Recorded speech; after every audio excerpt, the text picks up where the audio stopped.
Astaghfirullah. Bismillahirrahmanirrahim.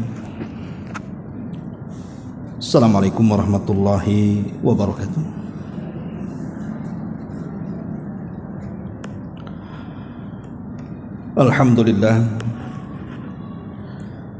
Alhamdulillahi rabbil alamin.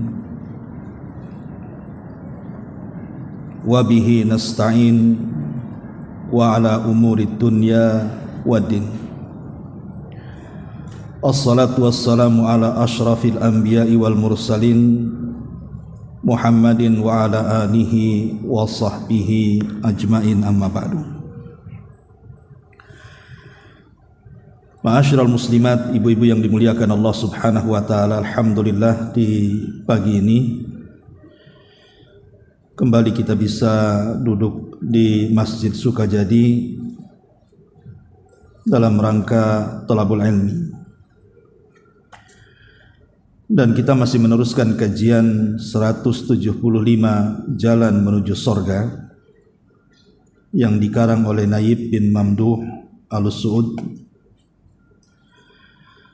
dan kita masuk pada poin ke-8,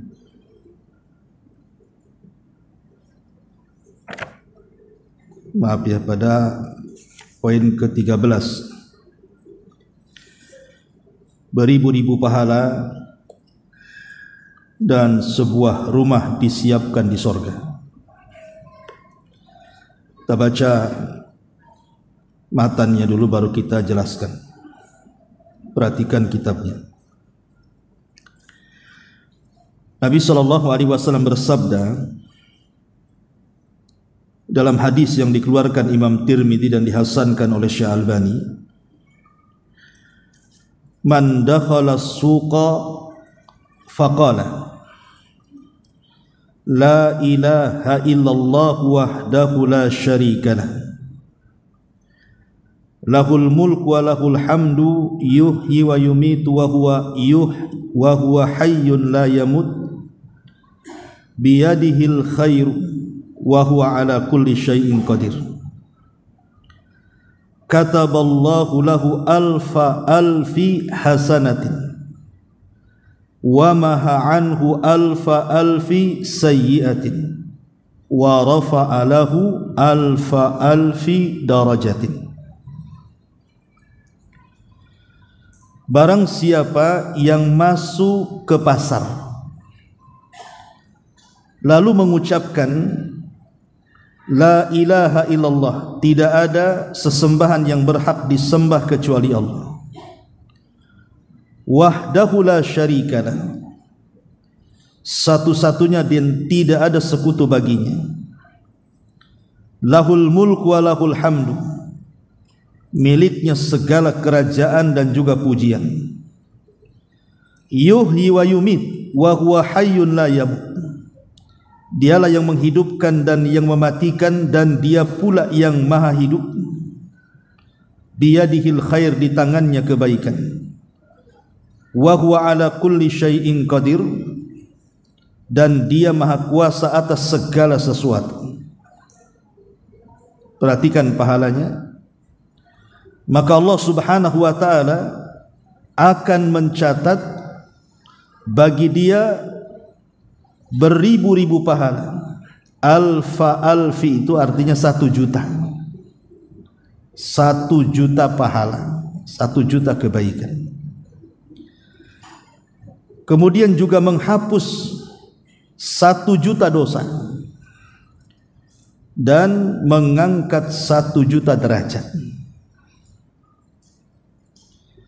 Kemudian Nabi SAW bersabda, man qala fi suqi la ilaha illallah wahdahu la syarikalah lahul mulku wa lahul hamdu yuhyi wa yumit wa huwa hayyun la yamut biyadihil khair wa huwa ala kulli syai'in qadir, kataballahu lahu alfi hasanatin wa maha anhu alfi sayyi'atin wa bana lahu baitan fil jannah.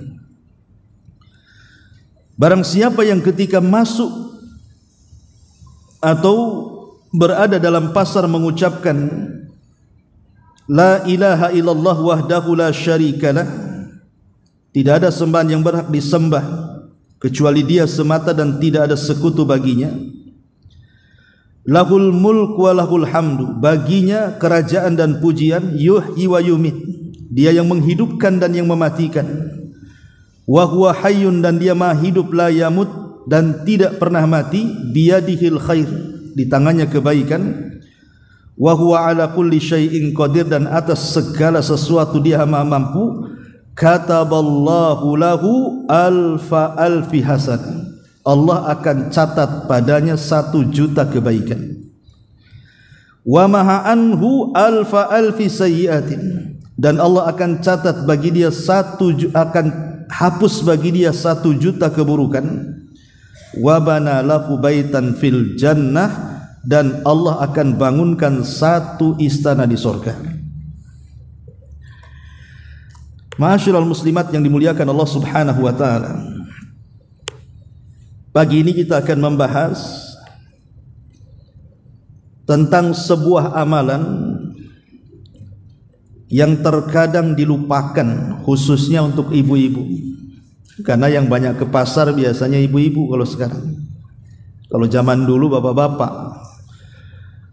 Kalau sekarang justru pasar itu dikuasai ibu-ibu. Artinya doa ini harus dihafal. Minimalnya ibu kalau tidak hafal, catat di laminating, taruh di dompet. Jadi sebelum masuk pintu pasar itu udah ngantri itu satu-satu baca.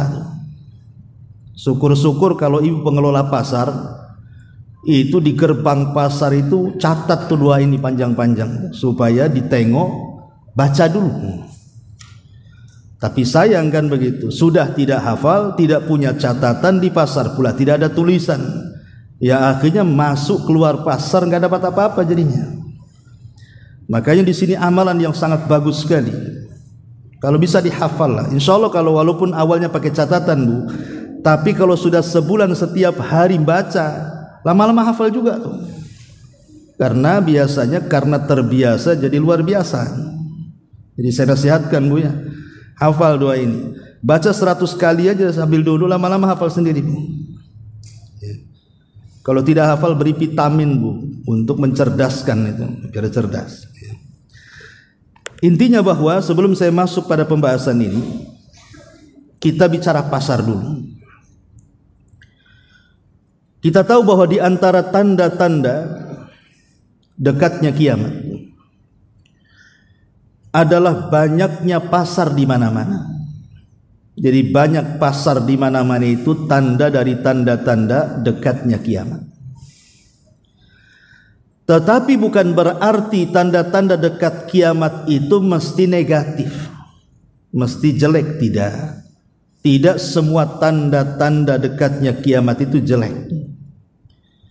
Karena kalau kita mendengar bahwa kiamat tidak akan terjadi kecuali ada ini itu, kesannya itu negatif. Tapi sebenarnya tanda-tanda dekatnya kiamat tidak mesti negatif, banyak juga yang positif. Salah satu bentuk positifnya adalah banyaknya pasar kan di mana-mana. Akhirnya kita dekat belanja. Yang jualan dekat, yang pembeli juga dekat, nggak harus jauh-jauh. Oh zaman baheula kan jauh-jauh tuh pasarnya, apalagi di desa kadang naik angkot, naik dokar, macam-macam kan. Fitnahnya lebih besar. Ditambah-tambah kata Nabi SAW, bukan hanya banyaknya pasar tetapi juga yataqarabul aswaq. Pasar itu mulai berdekatan. Jadi bukan hanya banyak tapi juga dekat. Bukan hanya dekat kita harus datang ke pasar, sekarang tidak perlu ke pasar, ibu bisa belanja. Apa istilahnya? COD. Ya. Jadi sekarang ini mulai dari jual sayuran sampai ke bumbu-bumbuan dapur itu tinggal COD saja. Jadi ibu tidak perlu ke pasar lagi, cukup di rumah saja. Pegang handphone datang semua tuh barang tuh. Ini semua tanda-tanda dekatnya kiamat. Tapi ini kan positif tuh. Sebab kalau ibu di rumah tiba-tiba sayur sudah datang tuh kan menyedikitkan fitnah namanya. Sebab kalau sudah harus masuk pasar itu nanti banyak masalah, kecuali memang dia tahu adab-adabnya. Lah pasar sendiri sebenarnya disabdakan Nabi SAW adalah seburuk-buruk tempat.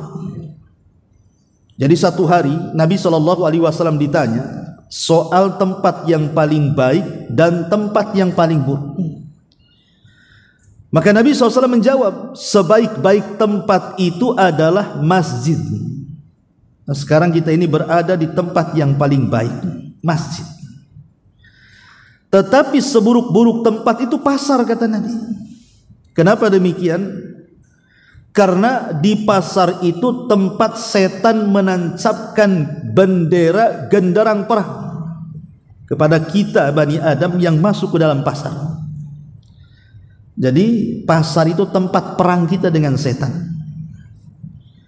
Makanya kalau kita lihat berbagai macam maksiat, Bu, maksiat di luar pasar dengan di dalam pasar itu paling banyak dalam pasar. Sebutkan maksiat di luar pasar, semua ada di pasar. Mulai daripada orang bertengkar di pasar, orang yang berteriak-teriak di pasar, orang yang sumpah-sumpah palsu ya di pasar, orang yang tipu-tipu ya di pasar, suka-suka mengurangi takaran, mengurangi timbangan, mengurangi meteran, mengurangi literan, itu sudah kurang-kurang tuh semua tuh. Yang kedukun juga orang pasar.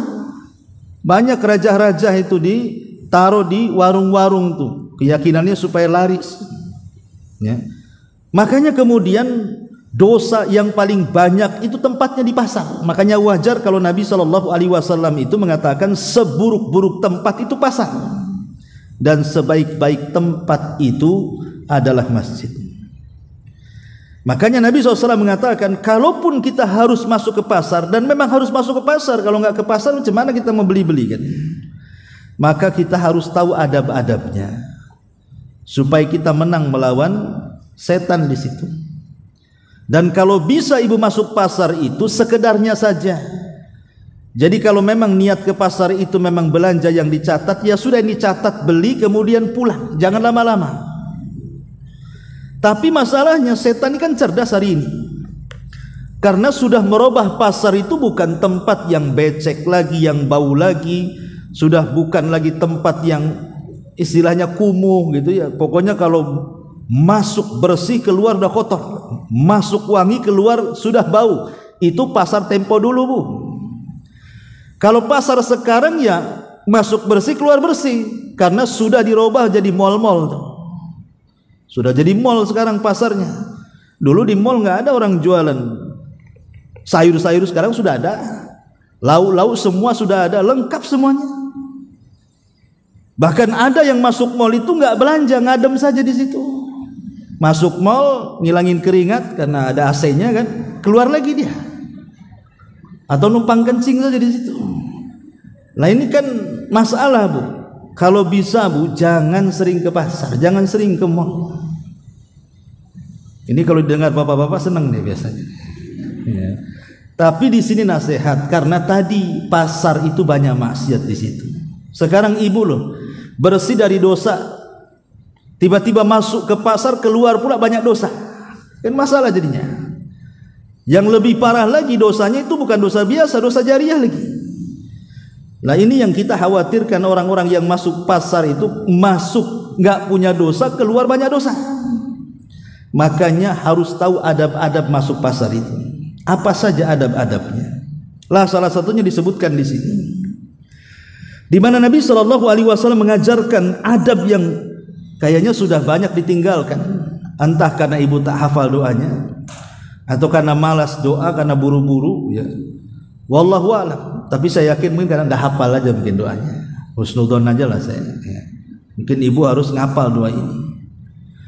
Kata Nabi SAW, di antara adab masuk pasar itu yang pertama berzikir kepada Allah Subhanahu wa ta'ala, karena ini bagian daripada zikir. Man dakhala suqa, barang siapa yang masuk ke pasar, faqala, maka dia berdoa ataupun berzikir, la ilaha illallahu wahdahu la syarikalah, lahul mulku wa lahul hamdu yuhyi wa yumit wa huwa hayyun la yamut biyadihil khairu wa huwa ala kulli syai'in qadir. Enggak panjang lah ini dua zikir ini, Bu. Ya.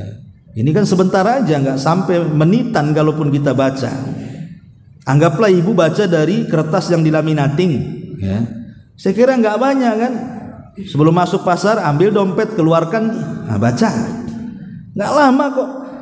La ilaha illallah wahdahu la syarikalah lahul mulku wa lahul hamdu yuhyi wa yumit wa huwa hayyun la yamut biyadihil khairi wa huwa ala kulli syai'in qadir. Sebentar tuh. Tapi lihat Bu pahalanya. Belum masuk saja ke dalam pasar, ibu sudah dapat pahala banyak. Kata Nabi SAW, kataballahu lahu alfi hasanatin. Allah catat bagi ibu 1 juta kebaikan. Cukup sampai di sini? Tidak. Wa maha anhu alfi hasanatin. Wa maha anhu alfi sayyiatin. Yang kedua, Allah hapus lagi itu 1 juta keburukan. Dan yang lebih hebat lagi, wa rafa'alahu alfi darajah. Dan Allah angkat 1 juta derajat. Dalam riwayat yang kedua, wa bana lahu baitan fil jannah. Dan yang keempat, Allah akan bangunkan 1 istana di sorga. Luar biasa, Bu. 4 di sini kan ibu akan dapat. Pertama, dicatat 1 juta pahala. Kedua, dicatat dihapuskan 1 juta kesalahan.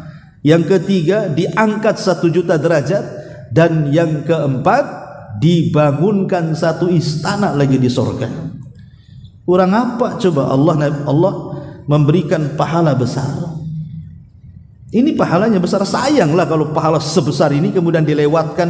Padahal ibu ini bolak-balik masuk pasar itu, hampir setiap hari ke pasar. Coba kalau setiap hari ke pasar baca doa ini, pamannya sebulan aja tiap hari masuk pasar, itu ibu sudah punya 30 istana di sorga. Ya. Tapi jangan kemudian menyengajakan ke pasar hanya untuk baca doa ini saja. Ya. Ibu nggak belanja, tiap hari saya mau nongkrong depan pintu pasar lah. Habis doa ini pulang nggak, bukan begitu maksudnya.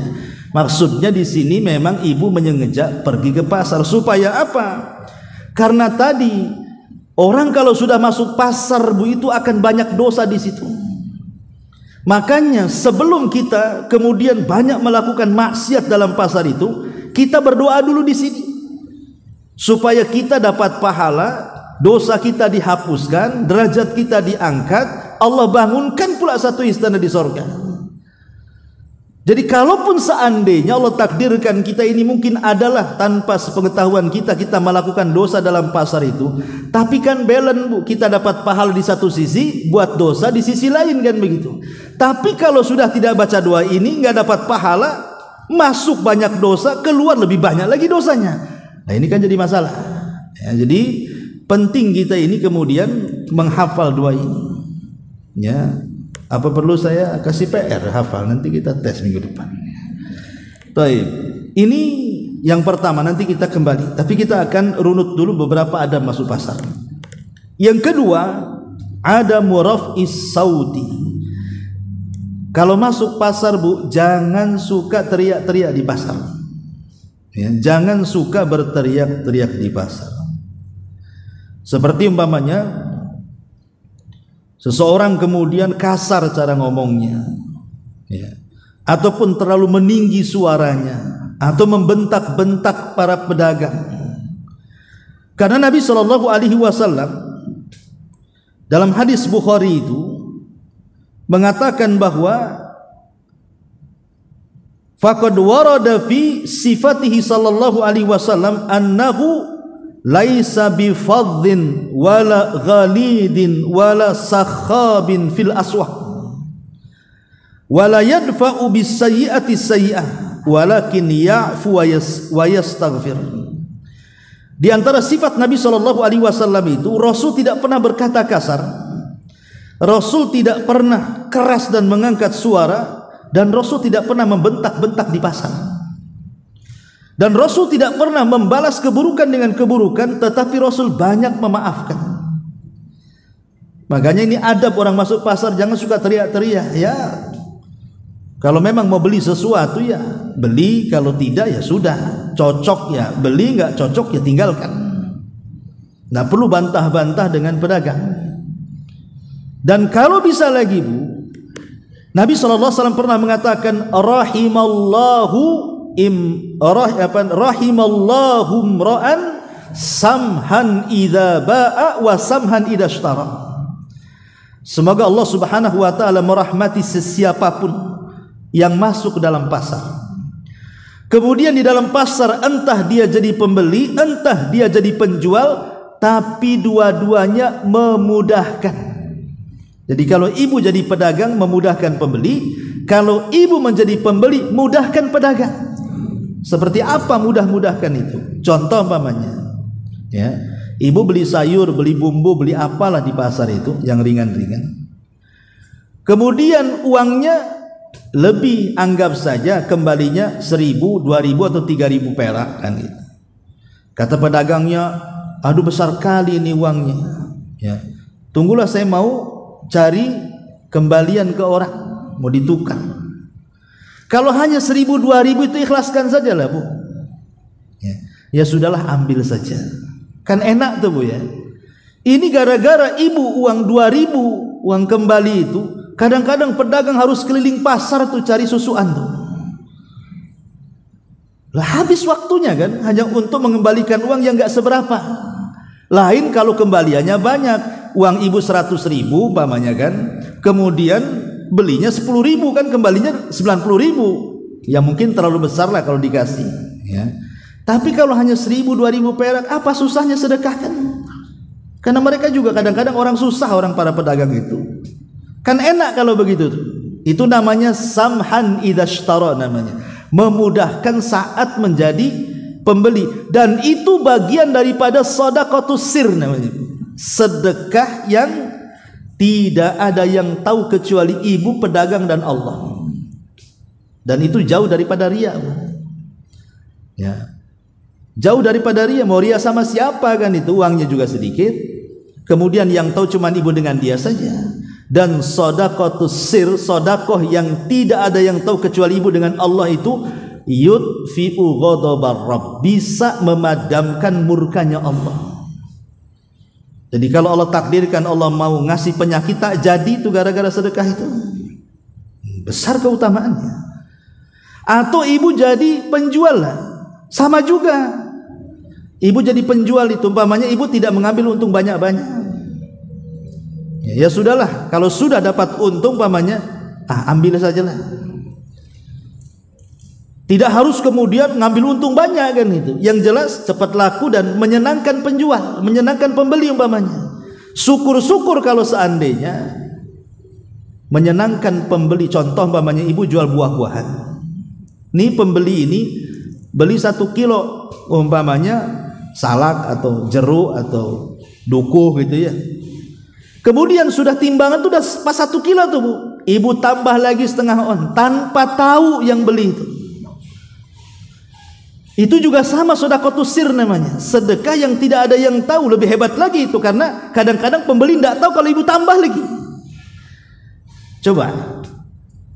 Jadi kalau itu kemudian dilakukan, kata Nabi SAW, rahimallah, Allah akan merahmati dia. Jadi pembeli dia berkah, penjual juga berkah, dua-duanya berkah. Ini enggak, malah sengaja diganjel timbangannya. Kadang-kadang lagi lengah gitu diambil lagi salaknya. Nah, ini ngapain ini? Ini kan masalah Bu. Ya, itu masuk pada wailun lil mutaffifin nanti. Neraka wel bagi orang yang curang dalam dagang. Jadi adab sebagai pembeli, maka mudahkan penjual atau sebaliknya.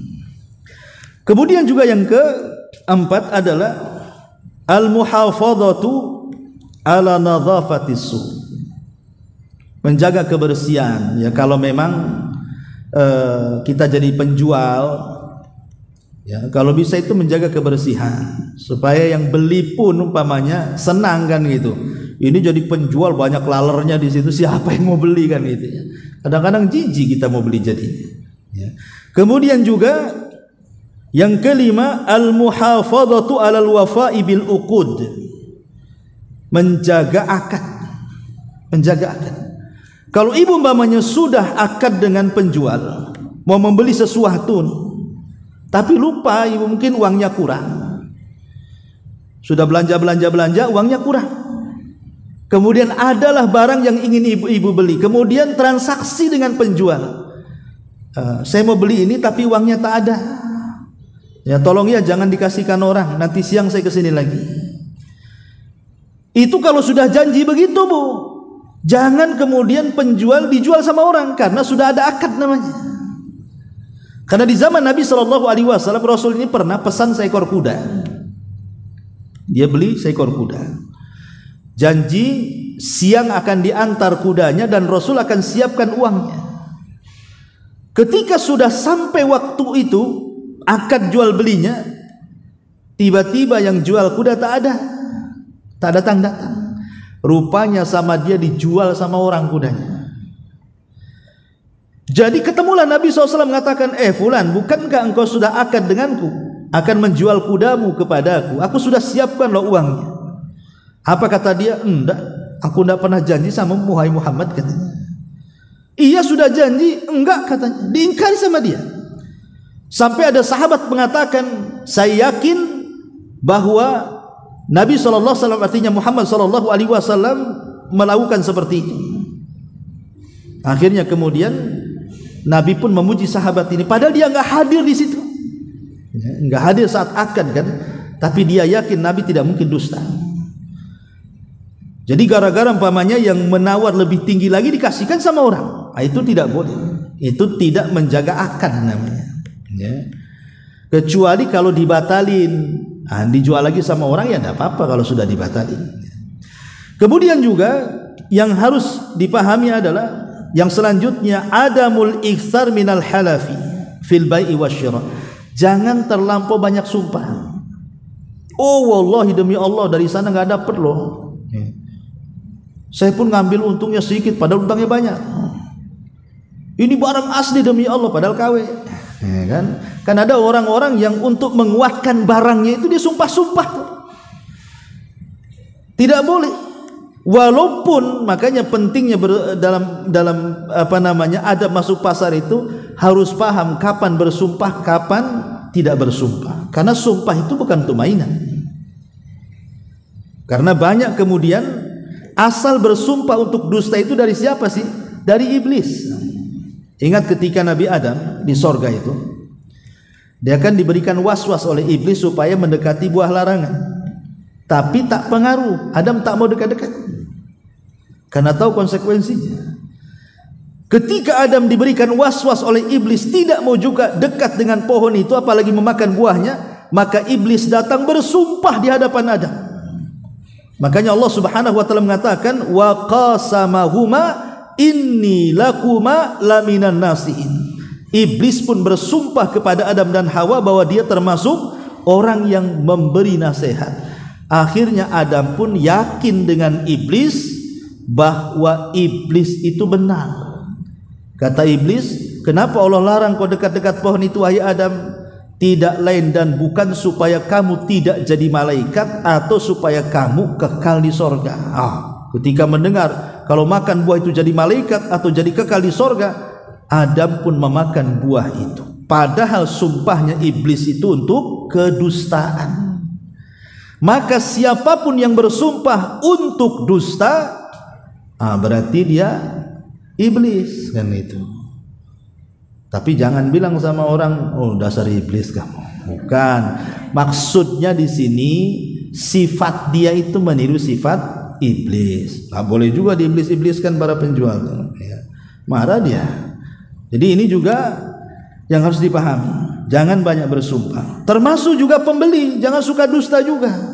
Kadang ada pembeli dusta. Dari sana aja nggak dapat. Sana saya ke sana kemarin itu murah kok kamu jual mahal. Padahal nggak ke sana tuh. Sama juga tuh. penjual ya sama juga, suka dusta, pembeli juga sama, itu kan podo wae jadinya. Maka kalau bisa hindari sumpah-sumpah yang tidak pada tempatnya itu. Termasuk juga istinabu bakhsil kaili awil wazni wa tatfihima. Kurangi mengurang-urang takaran, mengurang-urang timbangan, mengurang-urang hak sebagai penjual ataupun pembeli, maka dua-duanya terlarang. Ya. Karena begini Bu ya. Kenapa Allah Subhanahu wa taala itu sampai mengancam orang-orang yang curang baik sebagai pedagang atau pembeli? Itu dengan sebuah lembah yang ada di neraka jahanam yang disebut dengan wail. Di Quran itu kan banyak tuh, berulang-ulang Allah menyebut kalimat wail itu. Wailun likulli humazatil lumazah, wailun lil mutaffifin, wailun likulli afakin athim. Itu banyak di Quran itu kalimat wail itu. Jadi wail itu satu lembah, itu berada di dasar jahanam.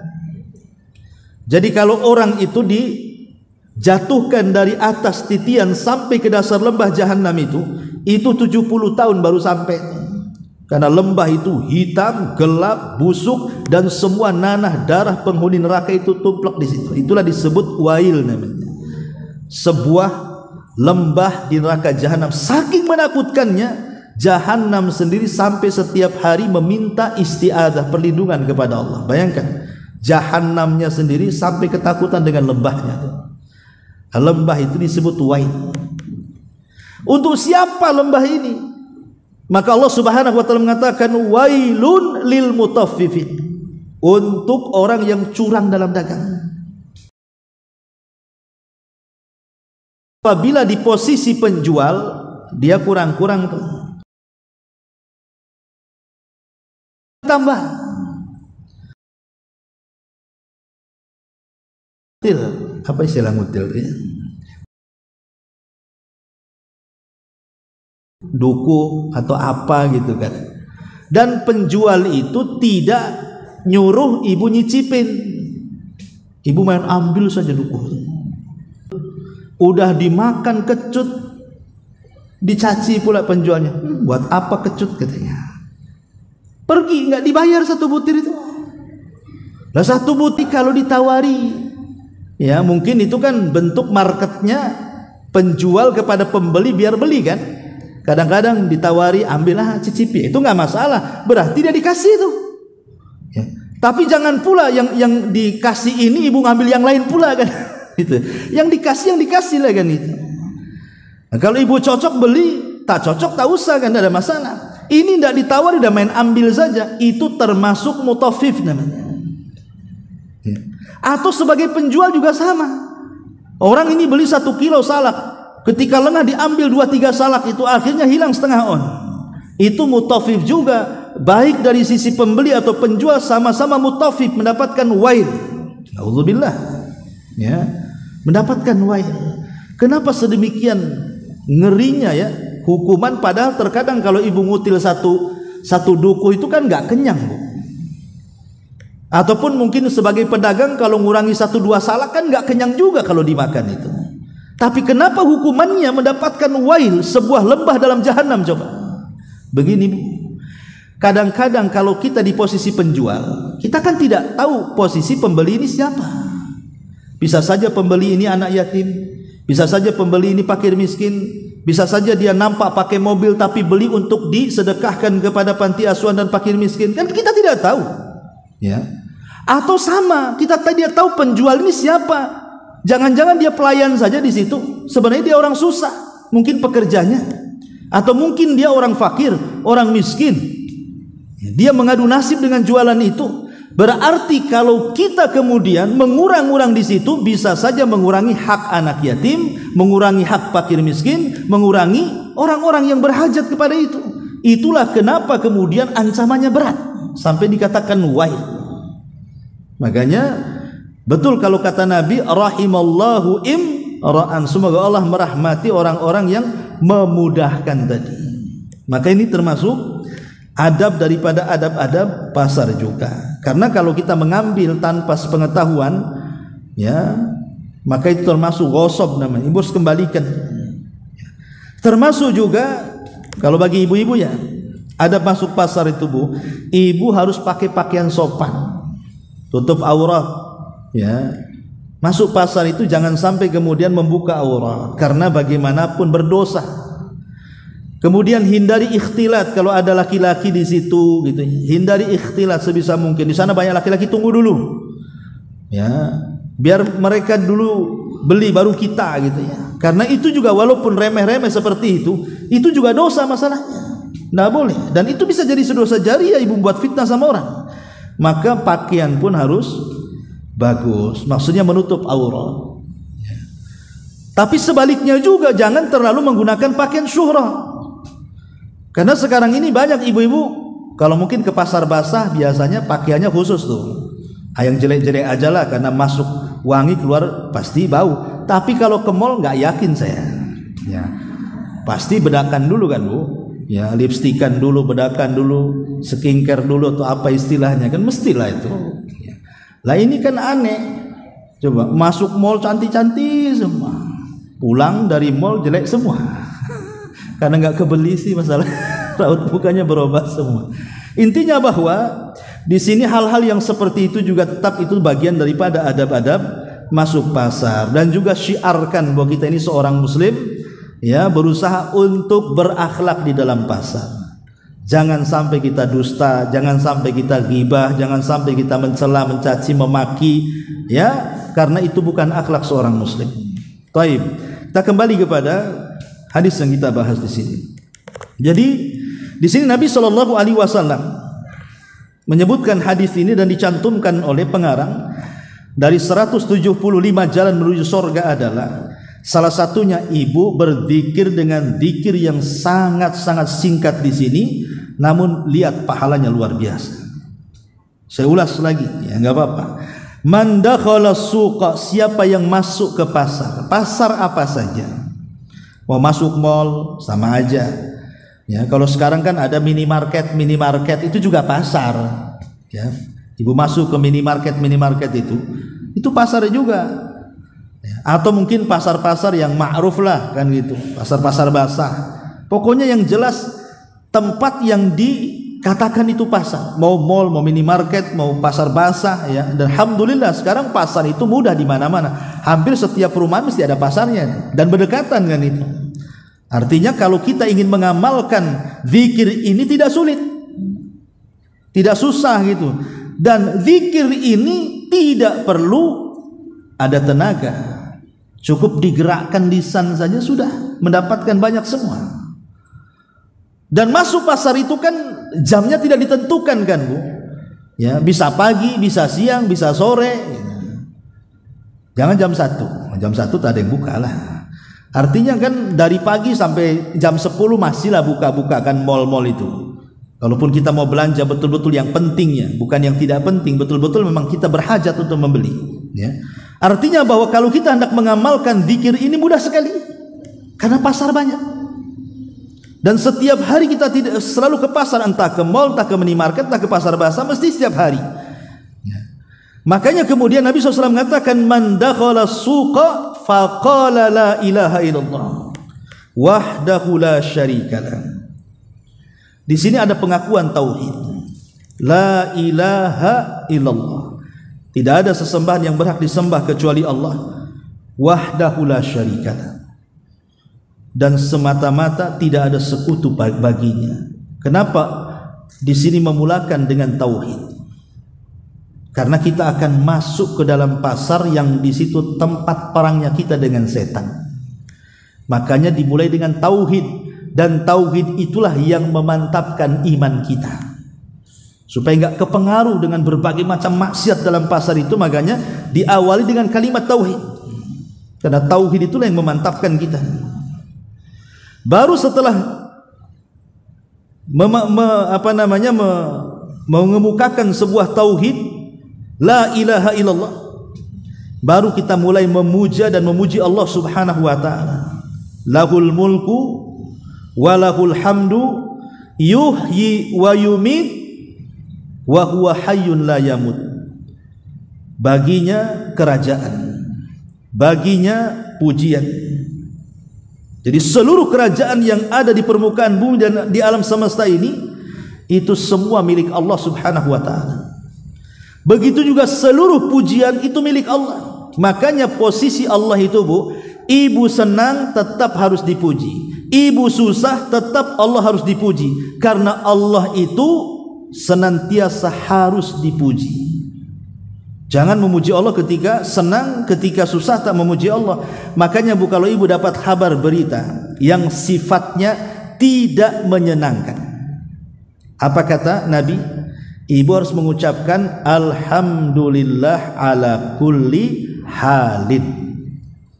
Ini ada berita nih, lewat WA kah, lewat Instagram, pokoknya ada WA lah, atau ada orang yang datang ke ibu ngasih kabar-kabar nggak menyenangkan, kabar buruk. Maka langsung ibu katakan alhamdulillah ala kulli hal. Segala puja dan puji hanya milik Allah dalam kondisi apapun.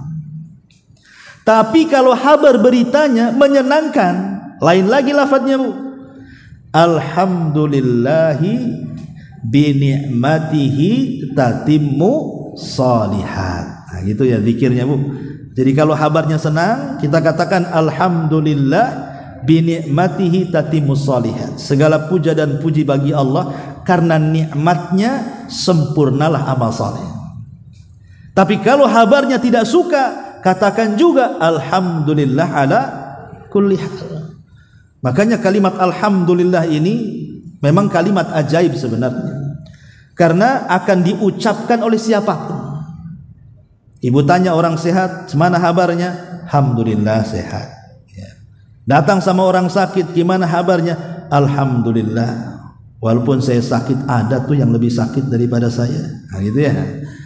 Datang sama orang kaya, "Alhamdulillah, rizkinya Allah masih luaskan."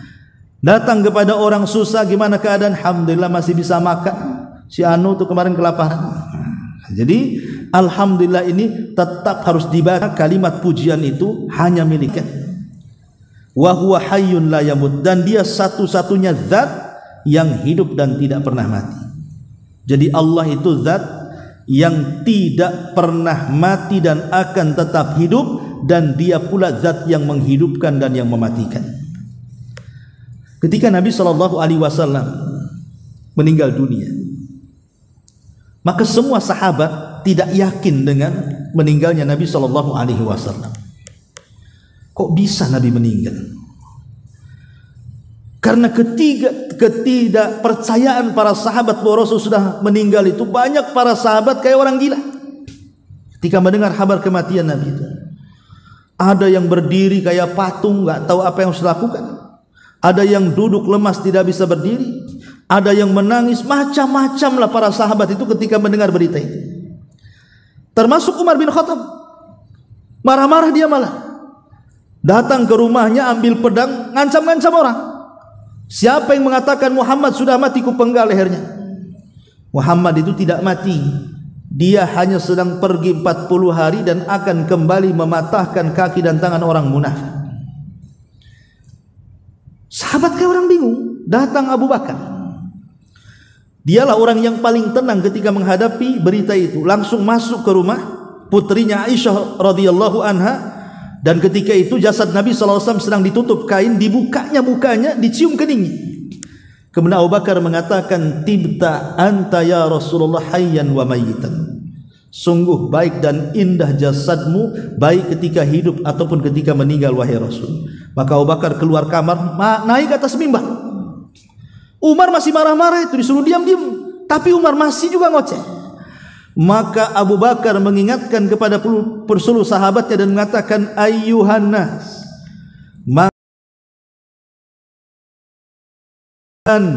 fa inna ya'budullah." Apa di antara kalian yang menyembah Muhammad? Lihat, Muhammad sudah mati. Menyembahlah kepada zat yang senantiasa hidup dan tidak pernah mati. Sembah Allah. Minta sesuatu kepada Allah, jangan minta kepada zat yang mati, ke kuburan, tangkal-tangkal, ke jimat, ke pohon, ke ini, ke itu zat itu tidak hidup, mereka mati. Ya. Kemudian di sini biar mintalah kebaikan itu kepada Allah Subhanahu wa taala. Wa huwa ala kulli syai'in qadir, dan dia atas segala sesuatu maha mampu. Maha mampu merubah sesuatu yang kita anggap, kita kadang-kadang kayaknya mustahil deh. Enggak juga, bagi Allah tidak ada yang mustahil. Semua bagi Allah itu mungkin, karena Allah itu atas segala sesuatu maha mampu. Lah kalau kita baca doa ini, apa kata Rasul? Kataballahu lahu alfi hasanah. Allah catat beribu-ribu, artinya 1 juta kebaikan. Coba Bu, kalau ibu melakukan kebaikan dengan sifatnya mengamalkan amalan ini dan itu, mungkin perlu banyak tuh mendapatkan 1 juta kebaikan, kan harus banyak beramal. Contoh namanya ibu baca Al-Quran, untuk mendapatkan 1 juta kebaikan itu, ibu harus membaca berapa huruf tuh? Kan 1 huruf 10 kebaikan. Berarti kalau untuk mendapatkan 1 juta kebaikan itu bisa berjus-jus baru kita dapatkan. Kalau baca Quran, ya. Atau umpamanya seseorang bersedekah. Sedekah itu kan kebaikannya dilipat gandakan menjadi 700 kali lipat. Lah untuk mendapatkan umpamanya 1 juta kebaikan dari sedekah itu kan harus mengeluarkan harta banyak. Lah kita tidak perlu sedekah dengan sedekah banyak, tidak perlu membaca Al-Quran harus berjuz-juz, cukup baca doa ini depan pasar loh Bu, depan pasar, ya. Tapi nggak perlu action juga lah. Ibu pas di tengah-tengah gitu, belum geser, belum dibaca kayak baca undang-undang gitu ya. Ya nggak gitu kali, ya. Artinya ya cukuplah baca, yang penting jangan orang tahu ibu sedang berdoa di situ. Karena sekarang ini kadang-kadang orang masuk pasar ini jeleknya, maaf Bu ya, sekarang ini ada perbuatan yang sangat buruk sekali di antara kita ini, suka memamer-mamerkan barang-barang yang kita beli, taruh di medsos kadang ya. Ibu beli emas, sengaja dipasang, tolong pas foto dulu, nanti kemudian taruh di Facebook, ya. Ibu baru beli apa saja kadang-kadang dipoto, taruh. Makan aja dipotong, makan didekatkan ke pitingnya tuh, ya, biar nampak ini rajungan katanya. Kadang untuk apa coba memamerkan barang-barang yang dibeli itu? Masalahnya begini Bu, ada hadis Nabi SAW yang mengatakan likulli ni'matin mahsudun. Setiap nikmat yang dipamerkan itu selalu ada orang yang hasad. Ingat itu. Setiap kenikmatan yang kita pamerkan itu mesti ada orang yang hasad di situ. Dan ingat bahwa orang yang hasad ini bahaya, karena penyakit ain itu, penyakit mata. Maksudnya penyakit mata yang bagian dari jenis sihir itu datang dari orang hasad. Kalau penyakit mata merah, beli insto saja. Ya, maksudnya di sini penyakit mata yang sifatnya itu diiringi dengan sihir. Makanya kenapa kalau kita lihat Bu, orang-orang yang suka memamerkan harta di medsos itu, kemudian ada orang yang hasad kepadanya, kemudian terkena penyakit ain, itu bahaya Bu. Entah jadi akhirnya sakit, entah akhirnya mati, ya udah kaya mati, kan rugi dia kekayaannya. Maka kalau bisa Bu, ibu kaya, cukuplah ibu yang tahu, supaya tidak jadi fitnah. Tidak perlu dikasih tahu saya punya ini, punya itu. Itu satu sisi ria, sisi lain takut. Di sini kembali bahwa kataballahu alfa hasanatin. Kemudian yang kedua, wa maha anhu alfi sayyiatin. Selain Allah catat 1 juta kebaikan, Allah hapus pula 1 juta keburukan. Terkadang kita ini kan malas untuk istighfar. Kita pasti berbuat dosa setiap hari Bu. Mata, telinga, otak, mudah kita ini berbuat dosa. Terkadang kita malas istighfar. Tapi cukup membaca zikir ini. Bayangkan 1 kali saja, tidak usah berkali-kali, karena tidak ada perintah harus 2-3 kali, 1 kali saja kita baca 1 juta itu, bayangkan dosa dihapuskan Allah, luar biasa ya. Kemudian yang ketiga, wa rafa'alahu alfi darajah. Allah angkat lagi derajat kita 1 juta derajat, bahkan yang lebih hebat lagi, wa bana lahu baitan fil jannah. Allah akan dirikan satu istana lagi di sorga. Luar biasa. Kalau ibu sampai 1 tahun bolak-balik masuk pasar, berapalah istana itu ibu dapatkan di sorga. Ya, tapi masalahnya ya gitu, kadang-kadang kita nggak yakin sih dengan sorga itu, makanya kadang-kadang kurang bersemangat untuk mengamalkan. Coba kalau seandainya itu ditampakkan di dunia, pamannya setiap ibu masuk pasar dapat rumah satu di Sukajadi, nanti besok masuk pasar 30 rumah di Sukajadi, saya kira ngantri depan pasar itu orang baca doa ini nggak mungkin nggak ngantri, mungkin ngantri itu berkilo-kilo tuh. Cuman nggak yakin pada rumah di sorga kan lebih indah daripada rumah Sukajadi. Apa rumah Sukajadi nggak ada apa-apanya dibandingkan sorga? Cuman karena nggak yakin kadang-kadang nggak mau baca ini. Yakinnya itu kalau dia mati dulu, baru setelah mati baru dia nyesel kenapa aku dulu nggak masuk pasar nggak baca doa. Jangan kemudian menyesal setelah adanya kematian. Inilah di antara masukkan kita ke dalam sorga adalah zikir ketika masuk ke dalam pasar. Wallahu a'lam. Tapi sampai di sini, kalau ada yang bertanya sebelum kita tutup, kita buka tanya jawab dulu.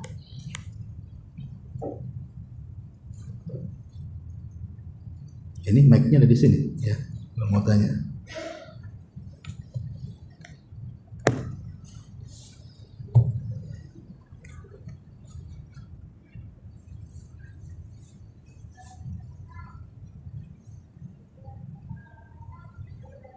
Coba ini bawa aja nih mic-nya, nggak dengar. Ya.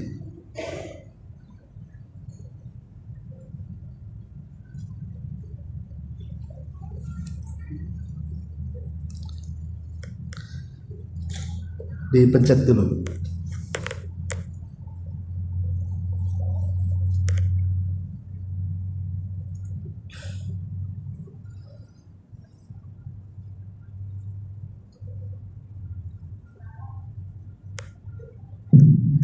Bismillah, Ustadz, sebelumnya saya pernah mendengar bahwa doa ini ada juga di zikir setelah sholat subuh dan sholat maghrib, tetapi ia dikurangi dengan yuhyi wa sampai pada yuhyi wa yumit dan kurangin wa huwa hayyun la yamut. Iya. Itu yang mana yang benar Ustadz? Soalnya ada salah satu hadis juga yang disampaikan salah satu ulama bahwa sama dengan lapasnya dengan doa masuk pasar. Iya, alhamdulillah. Ya, zikir ini terkadang kan ada kemiripan-kemiripan, itu wajar. Tapi kan inti yang kita lihat isi dari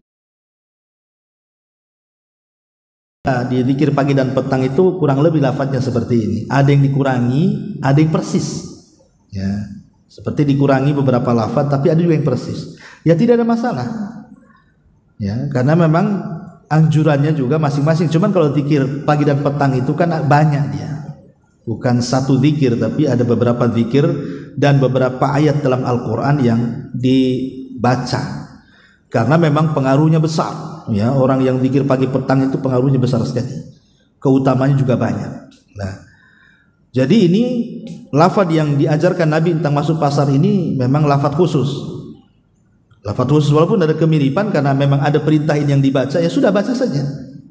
Karena apalagi hadisnya memang walaupun ada sebagian para ulama mendhaifkan, tetapi ada juga yang mensahihkan, salah satunya Syekh Albani menghasankan hadis ini sehingga bisa dipakai, bisa dijadikan hujah untuk kita dalam mengamalkan zikir ini ketika masuk ke dalam pasar. Tapi sekali lagi bahwa ingat bahwa ketika kita membaca salah satu keutamaan yang sangat besar, ya, tentu kita akan terdorong untuk mengamalkannya.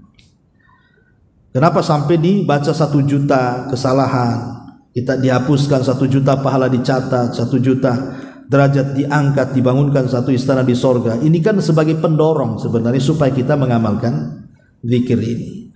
Lah zikirnya sendiri itu punya keutamaan lagi. Dari sisi zikirnya itu punya keutamaan banyak. Zikir itu salah satunya menenangkan hati, menjauhkan kita dari setan, kemudian menjadikan kita lebih berkah lagi. Itu kan dari segi keutamaan umumnya. Keutamaan khususnya ya ini kalau dibaca ketika masuk pasar. Tapi kalau dibaca ketika zikir pagi dan petang, tentu keistimewaannya akan berbeda lagi. Ya, intinya Yang jelas selama riwayatnya sahih, baik zikir pagi dan petang ataupun ketika masuk kepada pasar, baca saja. Ya, kita hanya sami'na wa ata'na saja. Apa yang Nabi ajarkan kepada kita ya kita lakukan. Wallahu a'lam.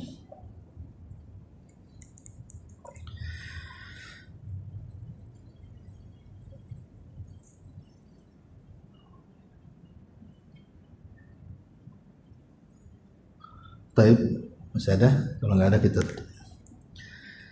Ya, mudah-mudahan ada manfaatnya. Subhanakallah bihamdika, asyhadu an la ilaha illa anta astaghfiruka wa atubu ilaik. Allahu ta'ala alam. Assalamualaikum warahmatullahi